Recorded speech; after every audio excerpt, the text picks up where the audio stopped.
The sun over Tarsi's 9 was cruel. Dry winds scraped across the dunes like invisible knives, and the sand shimmered with heat. Damon Holt, a freelance scavenger in a patched-up exosuit, trudged forward with his scanner clutched in one hand and canteen in the other. He wasn't supposed to be this far out. The edge of the red zone was known for two things: deadly solar flares and buried relics from the galactic collapse. Damon was gambling on the latter. His scanner chirped, faint signal. Something buried, metallic, deep. He knelt quickly, brushing away sand until his fingers tapped something hard. A corner. Metallic edge. He dug faster. After 20 minutes, a crate emerged, old, scarred, clearly alien in design. Black plating, edges sealed with melted polyalloy. No markings. No symbols. Just ... there ... Then he heard it. A voice. Inside the crate. Soft. Desperate. Please, don't open. Damon staggered back, heart thudding against his ribs. The wind hadn't made that sound. No come signal either.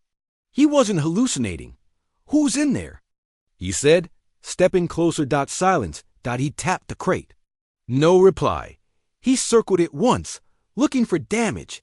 A speaker, anything. It was seamless. Not even a lid or a lock, just four sides, and that eerie whisper. Then the voice returned. If you can hear this, you're human. Please, walk away. I don't want to hurt anyone again. Again? Damon swallowed. The crate hadn't been damaged. It had been buried. On purpose. He pulled out his multi-tool and ran a diagnostic scan. Energy levels inside were faint but active. Someone was. Still alive in there. Cryostasis, AI core, prison, and still that voice. Female, sad, haunted.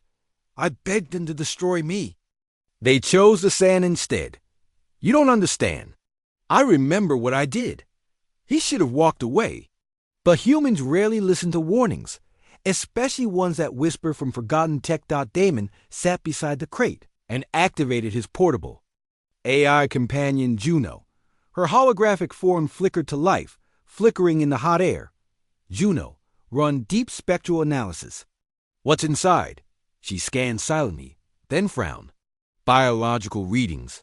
Faint human genome matches enhanced. Also warning, internal dimensional distortion. Distortion? Physics inside the crate don't align with outside spacetime. Temporal anomalies, possible containment, a prison. Juno nodded. Or a coffin that breathes. He looked back at the crate. The whispering had stopped. That was almost worse. His heart said open it. His instinct said run, but Damon was human. Stubborn to a fault, he tapped the crate again. If you're dangerous, why warn me? Silence again. Then, after a long pause, because I was once human. 2. He stared at the sand.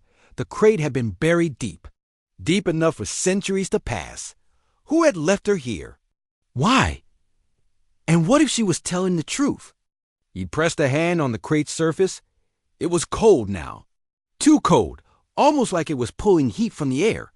Juno, he said. What happens if I open it? Unknown. But based on readings, containment breach may trigger global spatial collapse. He let out a breath. So, don't screw it up. She blinked. Correct. And then the crate opened itself, not with a hiss. No warning. Just blinked, the sides folded inward like collapsing glass. And she was there, hovering inches above the bottom, suspended in a soft gravity field. A woman, young, pale, wires still embedded in her spine. Her eyes fluttered open, glowing faintly with impossible blue. She stared at him and cried. I didn't want to wake up. Damon didn't move. She sat up slowly.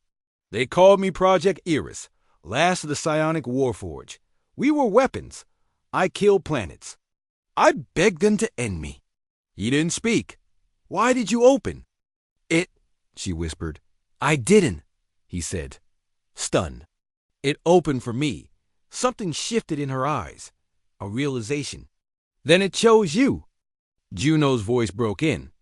Damon, readings are spiking. Her mind, it's breaking containment. Around them, the sand began to lift, rising in spirals, floating like dust in water. Gravity bent. Light twisted. I can't control it. She gasped. Run. But Damon didn't run. He stepped forward. Then let me help you. Her eyes widened. You die. Maybe, but if you're still crying, you're still human. That means we try. And he reached out hand to hand, that the moment their fingers touched, the world snapped. He awoke hours later. The crate was gone. Juno's systems rebooted. Containment breach neutralized. Subject gone. You're alive. He sat up, groaning. No sign of her. No spiraling sand. Just silence. Except a whisper in his come. Faint. Familiar. Thank you for not being afraid.